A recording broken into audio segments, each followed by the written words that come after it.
Bah, le truc, c'est que sur la poursuite, ils font 6 fautes chacun. Pareil pour Perrault. En fait, les 3 Français partent dans le top 10. C'est les 3 seuls à sortir du top 10.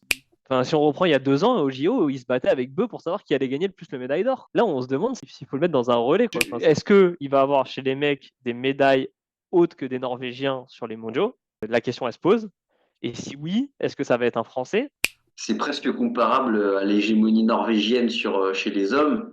Là, chez les femmes, sur le sprint, on fait 1, 2, 3, 4. Sur la poursuite, 1, 3, 4. On se retrouve dans la nouvelle partie du podcast Parlons Sport et on va parler de biathlon avec le début des mondiaux qui ont eu lieu à Nové Mesto, donc cette première semaine. On va d'abord aller sur les hommes avant de peut-être de se garder le meilleur pour la fin, côté français, on va dire, avec les femmes.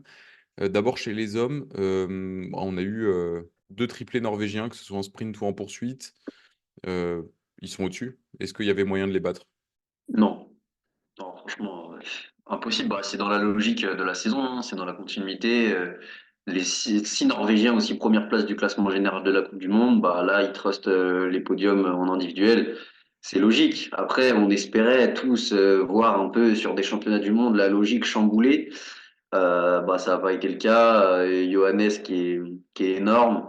Sturla qui retrouve son tir aussi au meilleur des moments, alors qu'en vrai c'était pas le plus rapide sur le sprint. Et grâce à un 10 sur 10, bah il vient gagner. Et puis, Johannes Beu sur la poursuite qui remontre qui est le vrai patron. Et voilà, c'est beau à voir, mais ça fait mal au cœur pour les Français. Éric Perrault qui fait quatrième sur le sprint, franchement, c'est une super perf pour lui. Même Jacquelin et Quentin Fillon-Maillet qui étaient à peu près placés, avec une faute chacun. Et on pouvait se dire que ça allait être intéressant sur la poursuite. Bah, au bout de 2 tirs, on avait vite compris qu'au final, il n'y aurait aucun Français qui serait bien classé. Fabien Claude a noté quand même qu'il fait un 20 sur 20 sur la poursuite, donc c'est rassurant et peut-être que ça annonce des belles choses pour lui sur la suite, parce qu'en individuel, s'il tire aussi bien, ça peut vraiment faire quelque chose de pas mal. Et puis il y a un relais, on en parlera après, mais moi je l'attendrais bien sur le relais mixte simple aussi. En tout cas, les hommes, bah, décevants, mais franchement, c'est dans la logique de la saison, donc il reste encore des courses, mais sur cette première semaine, bah, c'est assez triste, quoi. Ouais. Bah, en fait, ouais, je te rejoins. En fait, t'écartes la course de Perrault qui fait 4, qui est très bonne, et voilà. C'est peut-être lui qui a eu le plus de chances d'aller chercher une médaille non norvégien.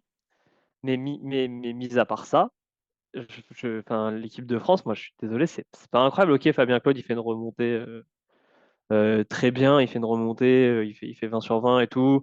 Ça se défend, mais je suis quand même. Enfin, il est quand même loin, il est loin du podium au final, quoi. Enfin, on Ah, n'a il pas part. vibré, et, on n'a pas vibré, quoi. Perrault, on a vibré un peu, mais je suis un peu déçu. Moi, je suis déçu de Jacquelin et Fillon-Maillet, parce que quand on avait fait le podcast un peu en amont des mondiaux, on avait dit Jacquelin et Fillon-Maillet, ils ont vraiment la tête de ceux que s'il y a une ouverture pour aller chercher une médaille, si les Norvégiens tirent mal ou glissent mal pour X ou Y raison, ils seront là pour aller glaner des médailles. On fait le relais mix, on se dit ah, Fillon-Maillet, il est pas mal quand même. Là, ça peut le faire, il est rassurant. Putain, franchement, j'ai été déçu, quoi. J'ai été déçu. Mais en fait, c'est les têtes d'affiche qui me déçoivent, français. Moi, je vais nuancer un Et peu. Comme sur les skis, ils sont forts, hein. Fillon-Maillet et Jacquelin, ils sont sur les 2 courses, ils sont top 10, hein. Top 10 de ski. Ouais, top 10. Mais bon, ouais, enfin, les attendait pour faire un podium, quoi. Le truc, c'est que sur la poursuite, ils font 6 fautes chacun. Pareil pour Perrault. En fait, les 3 Français partent dans le top 10. C'est les 3 seuls à sortir du top 10. Tous les autres, non, non, mais d'accord. les Mais Norvégiens, les il y a une Suédois sont époque, restés. Ouais, vas-y, pardon. Oui, du coup, enfin, ils sont vraiment troués sur la poursuite. Enfin, au tir, 6 fautes chacun, c'est beaucoup trop. Non, c'est énorme, on est d'accord. Mais il y a une époque où Quentin Fillon-Maillet et Émilien Jacquelin, à certains moments, ils étaient régulièrement dans le top 3 des temps à ski de chaque course. Derrière Johannes Beu, tu vois, tu avais Émilien Jacquelin qui skiait très très fort. Quentin Fillon-Maillet, sur son année de gros globe, c'est pareil, il était monstrueux à ski. Et là, être top 10, c'est bien, mais enfin, c'est pas exceptionnel. Et de toute façon, si tu fais 6 fautes sur un tir, tu peux pas espérer grand-chose. Donc, c'est décevant. Et heureusement qu'il y a eu le relais mixte où Éric Perrault et Quentin Fillon-Maillet assurent. pour aller glaner une médaille d'or magnifique. Et peut-être que ce sera la seule de leurs mondiaux pour eux. Ouais. Ouais, ouais, non, Parce que pour le mais. relais homme, ça fait peur. Et T'imagines, on est content quand ils font top 10, alors qu'on leur demande de faire une médaille. Et il y a une époque où on se battait quand même pour gagner l'or, quoi. Alors, ok, les Norvégiens sont monstrueux et tout. Je suis d'accord que les autres nations font pas mieux et les Suédois, ils sont pas incroyables non plus, pour prendre que l'exemple des Suédois. Mais moi, je suis quand même déçu, quoi. Enfin, Fillon Maillet, enfin, si on reprend il y a 2 ans au JO, il se battait avec Beu pour savoir qui allait gagner le plus le médaille d'or, quoi. Enfin, et là, là, on se demande s'il faut le mettre dans un relais, quoi. Enfin, c'est chaud, quoi. ouais. Ah, c'est sûr, c'est un peu décevant. En vrai, sur la poursuite, le pire, c'est que les Norvégiens avaient laissé un peu de place. Johannes Bö, il fait 3 fautes. Christiansen, pareil. Tarier, il fait 4 fautes. Ouais. Si le shoot avait Par suivi, contre, ça aurait pu le tir de passer. patron de Beu sur la poursuite, le dernier tir de Beu, de Johannes Beu pour calmer tout le monde, je l'ai trouvé impressionnant. Il est toujours impressionnant sur les skis, mais alors là, il a vraiment fait un tir de patron. T'en Ouais, parlais tout à l'heure, Mathis, c'est pour ça que je fais Non, mais j'en c'est parle. clair. Mais bon, après, enfin, on critique l'équipe de France, mais en soi, sur la poursuite, c'est un quintuplé norvégien. Qu'est-ce que tu veux Ouais. faire? Que ce soit l'équipe de France, l'équipe d'Allemagne, l'équipe d'Italie, l'équipe de Suède, bah, ils sont tous aux abonnés absents chez les hommes finalement, parce que les Norvégiens sont juste au-dessus. Et donc, bah, tu peux faire une analyse. Au final, c'est juste que les Norvégiens sont assez injouables. C'est sûr que, bon, sur la poursuite, ils avaient peut-être laissé des portes ouvertes. Mais s'ils font autant de fautes, c'est peut-être que les conditions étaient difficiles aussi. Il y a eu du vent sur cette poursuite et c'était compliqué de tirer. Donc c'est eux qui s'en sont le mieux sortis au vu des conditions au final. Donc ça montre encore que c'est eux qui sont meilleurs que tous les autres dans bien des domaines. Ouais, ouais, ouais, mais c'est ce que je dis. Enfin, totalement raison, Mathis et même Arthur, en disant en fait, si t'enlèves les Norvégiens, on est pas mal. Mais, Mm. mais le problème, en fait, c'est je pense ça dépend ce qu'on attend de l'équipe de France, avec sur quel curseur on le voit, quoi. Mais moi, Fillon Maillet, je veux pas qu'il soit septième avec 6 Norvégiens dedans. Moi, je voulais qu'il soit dans le top 5 mondial cette saison. Et voilà. Et aujourd'hui, il l'est clairement pas, quoi. Et le problème, c'est que est-ce qu'il va avoir chez les mecs des médailles autres que des Norvégiens sur les mondiaux? La question, elle se pose. Et si oui, est-ce que ça va être un Français? Bah, là, moi, je répondrais pas oui, quoi. non, Parce que ils n'ont pas l'assurance sur les skis. Sur le tir, bon, bah, c'est-à-dire que même avec un bon tir, est-ce que les Français sont meilleurs que d'autres nations? Je sais pas. bah, là, Voilà. si on regarde les résultats, ce serait français ou suédois qui peuvent peut-être le faire, comme les Allemands sont vachement en retrait. Enfin, en tout cas, sur les 2 courses Ouais. qu'on a eues. Mais pour vous, il n'y aura pas de médaille, enfin, ou ce serait un petit miracle, quoi. On peut Ouais, espérer. ce sera assez miraculeux quand même. Ah, c'est vrai. Bah, regardez, sur la Pour, mass start, il fait quatrième, Jacqueline, non, Quentin Fillon-Maillet, il n'y a pas si longtemps, avec des skis pourris, si les skis suivent. moi, j'y crois sur l'individuel ou sur une course où enfin, il faut marquer la mass start. Le problème de la mass start, c'est sur l'individuel, le tir fait très mal. Donc, il y a 2-3 Norvégiens qui viennent à faire énormément de fautes et qu'il y a un tir parfait d'un Français ou ouais, faudra un tir parfait. En vrai, ce serait du miracle. J'y crois sur l'individuel. En fait, sur l'individuel, je me dis, il n'y aura peut-être pas que des Norvégiens sur le podium, en fait. Mais est-ce que pour autant, je vais dire que c'est un Français qui va faire podium? Je suis pas sûr. Ok, ok. Bon, je pense qu'on va. Toi, t'en penses quoi, Arthur? Je pense que ça va être dur de faire une médaille. Franchement, même avant la compétition, ça s'annonçait déjà pas très bien. Mais là, enfin, il y a 5 Norvégiens qui ont l'air un cran au-dessus. Même Trondheim, il fait une énorme remontée sur la poursuite. Donc, enfin, Ah, on avait misé sur une ou deux médailles grand max, hein, pour les mecs, oui, non, mais sur le podcast. Donc en fait, on est déçus, mais on s'attendait pas non plus à des miracles, hein. après, il y a le relais. Le relais, franchement, quand on Ouais, je regarde. compte pas le relais parce Ok, que ok. Et le, encore, le- c'est bien déjoué, hein. Franchement, il y a 4 grosses équipes et Il y a que ouais, trois médailles. on peut en mettre 5 même. Mais... ouais, faudra pas se rater, quoi. Hmm. Ouais, non, pour l'or, ce sera dur. Enfin, si les Norvégiens sont à 90%, ça devrait suffire pour eux. Mais Parce une que médaille d'argent, quand même, on peut espérer. chez les Italiens, en vrai, moi je vois bien les Italiens aller chercher un podium sur le relais. Ah, mais ça va être qui le quatrième relayeur chez les Italiens? Je sais pas. J'ai vu là sur la poursuite qu'il y avait un Italien qui avait fini pas trop mal. Il y a Lucas Hofer Euh, qui a fait un sans faute et qui a fini neuvième, mais du coup avec ouais, une Ouais. ça, Lucas Oui, Hofer oui, j'ai a Giacomel, doublé, mais Bionaz, Hofer et le quatrième. Je sais que j'ai vu passer cet Italien il n'y a pas si longtemps que ça en plus. ouais, ouais, ouais. Mais il s'est aussi raté dans le Braunhofer. dernier relais. Braunhofer. C'est peut-être- Je sais plus. Barhofer, c'est peut-être lui, ouais. Attendez, je vous le Et, retrouve. Là, il a et il fait y a et si 48e à vous la poursuite, le ouais. Patrick Braunhofer, avec 4 fautes sur le troisième tir, sinon il était bien. Mais Ouais, ça doit être lui alors.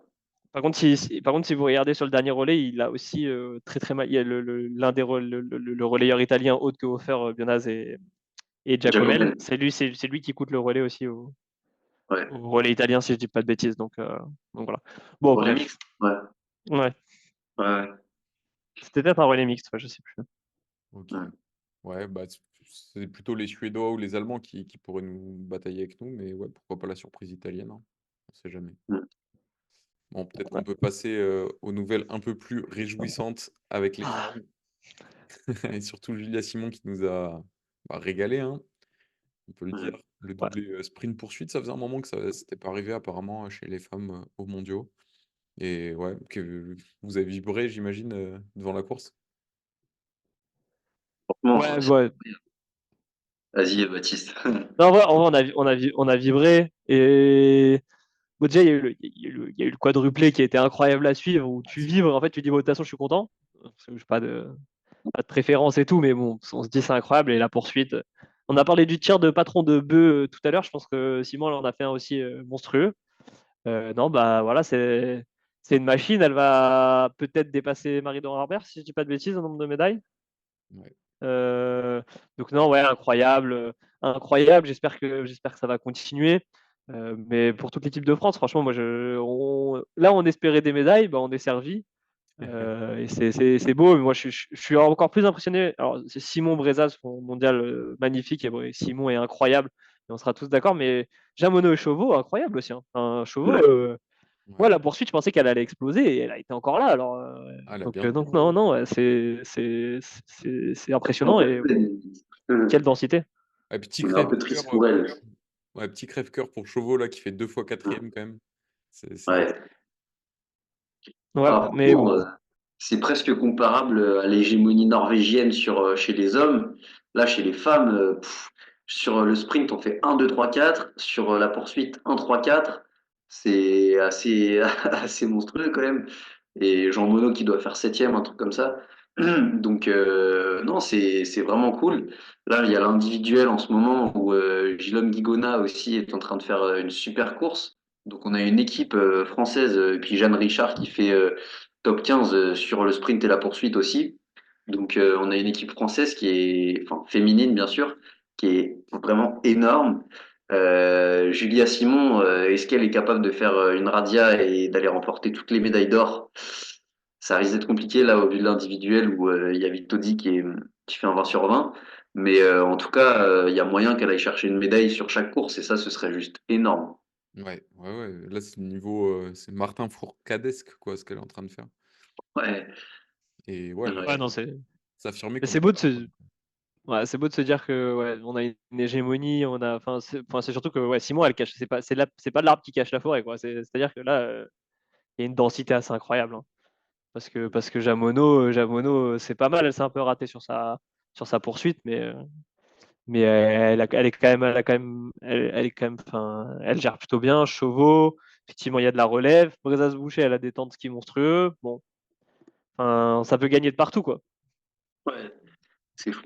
Puis Chauveau, elle skie vraiment très très vite aussi, hein, Sophie Chauveau. Là, sur la poursuite, elle a fait que de skier tout seul quasiment, donc c'était un peu plus difficile.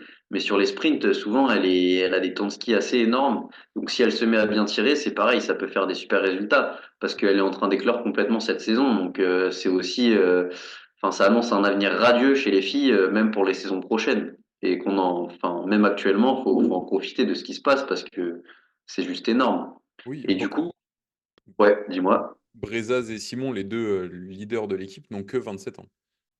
Mm. D'ailleurs, Breza Simon, ce duo-là, enfin, franchement, on en avait parlé en début de saison et on n'avait pas du tout ce discours de on les voit briller. on s'attendait à une saison un peu plus catastrophique de leur part, étant donné qu'il y a eu ce petit conflit durant l'été, enfin même ce gros conflit. Et là, on les voit carrément se sourire, se checker pendant les mondiaux. Et on sent qu'il y a une certaine distance, hein, mais au moins, enfin, voilà, on sent qu'elles font un effort et que ça fait plaisir pour l'équipe féminine parce que ça permet à tout le monde d'être un peu dans une ambiance positive quand même. Bah ouais, c'est Donc, vrai. Et on va dire ce conflit n'entache pas les performances en relais. On va dire ça se passe toujours bien à ce niveau-là. mm. Ouais. Du coup, on peut Et espérer quoi? Une nouvelle médaille sur le relais féminin? oh, j'espère, enfin, ça sera pas l'or, on sera déçus, quoi. Ok. Ouais, là, à ce niveau-là, si on n'a pas l'or, Et du coup, c'est dur. qui vous mettez sur le relais féminin, les quatre qui ont fini sur le podium, enfin aux quatre Bon, premières places de la première course? ouais, oui, Donc oui, oui. Chauveau, Simon, Ouais, ouais. Brezaz et Jean Monod. Et Mono, ouais. Mm. Et mais ouais, mais faut pas se enfin, je suis d'accord avec ce que tu as dit tout à l'heure, Arthur. Il faut pas oublier notre discours en début de saison où justement chez les filles, on était un peu en train de dire est-ce que Simon elle va faire toute la saison elle a gagné le Gros Globe l'année dernière, là, elle est ultra régulière. Brezaz, on avait un peu des inquiétudes derrière la carabine. Finalement, c'est quand même assez régulier, même si des fois elle a des trous. Par contre, là, sur les mondiaux, là, pour ce début de mondiaux, là, les autres stars, c'est un peu décevant, hein. Les Suédoises, Tendrevolt, on n'en parle pas, mais c'est catastrophique pour le moment, ces mondiaux. Donc, Ouais. Mm. tant mieux pour les Françaises, hein. Mais ouais, pour le moment, on domine pleinement cette discipline. Maintenant, ça serait bien d'aller chercher le gros globe, quoi. Au-delà des mondiaux, elles sont Ouais. placées, ça serait bien, hein. Ouais, à voir comment Ouais, les il y a, dynamiques ouais. vont évoluer parce que Simon, si elle continue sur sa lancée, elle gagne les mondiaux, ça va lui donner de la confiance ou alors peut-être au contraire, c'est peut-être le gros objectif de la saison au fond, les mondiaux et elle sera un peu sur la redescente. C'est jamais facile de savoir comment vont réagir, mentalement les athlètes, à ce genre de championnat qui sont un peu l'une des Bah, plus attention difficiles. aussi à Vitozzi qui là du coup a gagné. C'est la seule en fait pour l'instant athlète hors française à avoir gagné une médaille sur les courses individuelles chez les femmes. Donc Lisa Vitozzi. Et là elle est en train de gagner l'individuel. Donc elle fait aussi des très gros mondiaux Ouais. et elle est encore très très bien classée pour le gros globe. Donc attention à elle aussi. Alors qu'on a l'impression que Tendrevold c'est plutôt plus compliqué pour elle. Elle est un peu sur la pente descendante cette saison.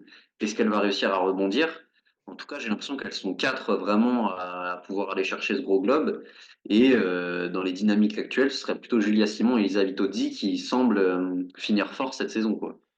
Vitozzi a fait un sans faute, donc 20 sur 20 sur la poursuite. Là, à nouveau 20 sur 20 sur l'individuel. On savait qu'elle était Voilà. forte au tir, elle est en train de le prouver. Heu, Ouais, c'est qui vous énorme. voyez sur le relais single mixte, donc dans 2 jours? Il y a donc un homme, une femme côté français. Qui vont-ils aligner? Sachant que l'an dernier, ils avaient mis, Lou-Jean Monod avec, Florent Claude. Fabien, Fabien. Fabien Claude, pardon. Ouais, Ouais. Sinon, c'est franco-belge. ouais, on fusionne. Et Mais bah, c'est compliqué, mais en fait, Jean Monod, j'ai l'impression que elle commence un peu à être émoussée physiquement et à pêcher un peu à ski. Là, on l'a vu un peu sur l'individuel. Et Chauveau, elle est dans une dynamique incroyable. Elle reste sur deux quatrièmes places. Et franchement, j'aimerais beaucoup la voir sur le relais mixte simple avec Fabien Claude. Parce que Fabien Claude, il nous sort une poursuite à 20 sur 20 et que de toute façon, chez les hommes, sinon, c'est pas l'assurance tout risque derrière la carabine. Donc, Fabien Claude, bah, c'est celui qui actuellement peut-être est le plus plausible à être efficace au tir. Et associé à Sophie Chauveau, qui a peut-être vraiment envie là d'aller chercher sa première médaille, ça peut faire un beau duo. Surtout que sur un relais mixte simple, il faut être assez explosif et assez quand même efficace sur les skis. Bah ouais, pourquoi pas Sophie Chauveau plutôt que Lou Jean Monod.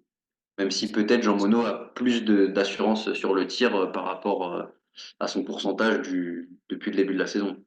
Sachant que là, sur l'individuel, Sophie Chauveau ne participe pas. Elle n'a pas été alignée, donc c'est Guy Gona qui a été mis à sa place. Est-ce que c'est peut-être pour la préserver justement? Bah, c'est exactement ce que je me suis dit aussi là sur l'individuel. Mais bon, parce que sinon, du coup, ça veut dire qu'elle va faire juste la Mastart, Sophie Chauveau. Et Ouais, alors qu'elle a Je fait sais 2 pas. 4e places, ce serait pas trop la récompenser. Non, non, Mais ouais. mais quand je regarde les line-up, norvégiens, Johannes Bø tous les ans, il vient prendre sa petite médaille d'or, donc est-ce qu'on devrait pas mettre, Simon? Ouais. Ouais, mais dans ce cas-là, pourquoi ne pas aligner Sophie Chauveau sur l'individuel, à moins que ce soit son choix à Ouais. elle, alors qu'elle a fait 2 4e places quand même. Non, Non, c'est je pense vraiment, que ça va être Chauveau, du coup, ça va être Chauveau. Chauveau. Ouais. OK. Et du coup, les Norvégiens, ils vont tenter Tendrevold 2, vous pensez? Bah, moi j'ai Ou regardé, Knoten? Johannes Bø, les 4 derniers, il l'a fait. Il a gagné 3 fois. Après, lui, il a la poursuite des records, hein, de toute façon. Donc, Ouais, mais j'ai l'impression que c'est peut-être aussi, les Norvégiens, c'est on met les meilleurs tout le temps et les Français, il y a un peu plus cette gestion, on fait participer un peu tout le monde, Guigona, qui fait une bonne saison, on l'a fait participer à une course, enfin, mais Beu, là, il fait pas des bons championnats du monde. Il a gagné qu'une médaille d'or, là. Ça doit être catastrophique pour lui. Il doit être au fond du gouffre. Donc, Façon, donc, les Norvégiens, quel que soit l'homme qu'ils mettent sur oui. les mixtes simples, il est meilleur que toutes les autres nations. Donc, il y a pas de mauvais choix. Ouais, c'est sûr. Après, il y a une marge différente. Il y a une marge différente, différente en fonction. Ouais, bah, Chauveau, moi, Fabien Claude, si on pouvait mettre Fillon-Maillet, ça pourrait être pas mal, quoi. Ouais, ouais. Mais de toute façon, là, c'est un peu, ouais, c'est un peu, enfin, le problème, c'est est-ce que Fillon-Maillet a une grande différence avec Fabien Claude aujourd'hui? Je sais non, pas. ouais, c'est pas évident. Est-ce Le que, pauvre. vous voyez, la France, là, on est actuellement en tête du classement des médailles, parti comme c'est sur l'individuel femme, ce sera pas pour la France. On aura peut-être un bronze en plus avec, Simon. Est-ce qu'on peut rester, devant? J'aurais tendance à dire non, parce que parce que l'équipe de Norvège féminine me semble plus impressionnante que l'équipe de France masculine. Enfin, que en gros, non, mais ce que je veux dire par là, c'est que la domination des Norvégiens chez les hommes, je pense, va rester intacte. En plus, là, on fait ce podcast pendant l'individuel où on ne devrait pas gagner. Demain, ça serait une énorme surprise qu'il n'y ait pas de Norvégiens sur le podium et même à la première place. Donc, non, je pense que la Norvège va nous passer devant. OK. L'hégémonie est trop impressionnante chez les mecs et ils vont gagner toutes les médailles en fait. On se pose la question de savoir s'il y aura une médaille pour les autres nations, quoi. Donc, OK. Bah après, ça va se jouer aussi en fonction des relais, ce qui se passe sur les relais, que ce soit le mixte simple, hommes et femmes. Si on arrive à aller choper une médaille d'or sur le relais femmes, pourquoi pas sur le relais mixte simple, et que les garçons s'en sortent bien sur le relais masculin, bah, ça peut aussi influer fortement sur le tableau des médailles. Moi, j'y crois, j'ai envie d'y croire. Et soyons fous, pourquoi pas une victoire de Oscar Lombardo sur la Mastart? Quoi? Non. ouais, le Et problème, c'est que j'ai plus confiance en Tendrevol qui en claque une et le relais mixte avec Johannes Beu Ouais, que Eric Perrault ou Fillon Maillet qui me sort une Mastart de dingue pour aller la gagner, quoi. Le problème, c'est ouais, qu'ils iront jamais, quoi. S'ils font podium, on sera heureux, quoi. c'est vrai que déjà avant l'individuel, j'aurais eu tendance à dire Norvège, mais là, le fait probablement on n'aille pas chercher une nouvelle médaille d'or, ça risque d'être compliqué pour nous, sachant qu'en plus ils ont déjà 3 médailles d'argent, mais bon, déjà ces mondiaux, sont déjà plus que corrects pour l'équipe de France. ouais. Est-ce que, il y a l'autre bras de fer, Julia Simon contre Johannes Bø. Est-ce qu'elle peut finir devant? Là, elle a 3 médailles d'or, pour l'instant une seule pour Bø, comme vous disiez. Bon là, peut-être que demain il reviendra, mais est-ce qu'elle peut finir, être la star de ces mondiaux? C'est c'est marrant parce qu'on s'était fait la même réflexion au jeu à Tokyo, au dernier jeu à Pékin, parce que justement, Fillon Maillet avait fait des jeux incroyables face à Beu. Bon, Beu avait fini très très fort. Mais là, bon, là, moi je pense que Simon, c'est la start, c'est mondiaux. Elle a gagné le relais mix déjà, donc bon, là, elle ne gagnera pas l'individuel et tout, mais qu'importe. Enfin, déjà, je suis pas sûr qu'il gagne l'individuel demain. Donc non, non, ouais, moi, Simon, pour moi, c'est la star, parce que c'est quand même, même si ok, elle a gagné le Gros Globe l'année dernière, c'est quand même quelqu'un qui est moins starifié que Johannes Beu, je pense, dans le biathlon moderne. Et là, vraiment, je trouve que sur ces mondiaux, elle a montré que c'était la patronne, quoi. Donc non, pour moi, c'est la star de ces jeux et je suis impressionné, quoi. Je suis vraiment impressionné. Je m'y attendais pas qu'elle surdomine comme ça. Mm.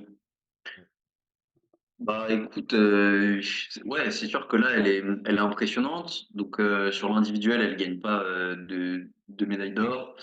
Euh, Est-ce que les relais, ça va jouer aussi fortement? Et mais moi, franchement, là, vu la confiance qu'elle a en tir actuellement, elle fait combien sur la poursuite? Elle fait 19, ouais, 19, c'est ça? 19 Ouais, sur 20. 19 sur 20. Euh, Individuel 19 sur 20. Le sprint, du coup, elle fait 10 sur 10. Non, si elle fait 10 sur 10. Donc, sur la Mastart, si elle fait rien que 19 sur 20, je pense qu'elle joue la game. Donc, ça va jouer. Là, elle a déjà quand même 2 médailles d'or en plus que Johannes Beu, hein. Et du coup, ça peut être, ouais, ça peut être. En tout cas, c'est déjà la star des mondiaux. Est-ce qu'elle va le rester? Et pour ça, il faut qu'elle continue à gagner des médailles. Et en tout cas, j'y crois, ouais. On y croit. Ok. Bah, on espère, hein. On espère qu'elle va continuer ses performances. Et bah, je pense qu'on va pouvoir suivre ces mondiaux. Peut-être on fera un nouveau débrief la semaine pro si la France va chercher encore quelques médailles. Comme si c'est que les Norvégiens, on sera peut-être un peu saoulés, mais de redire Ouais, une fois on de plus qu'ils verra. sont exceptionnels. Et ouais, bah, à bientôt les gars. Salut. À bientôt. Ouais. Salut!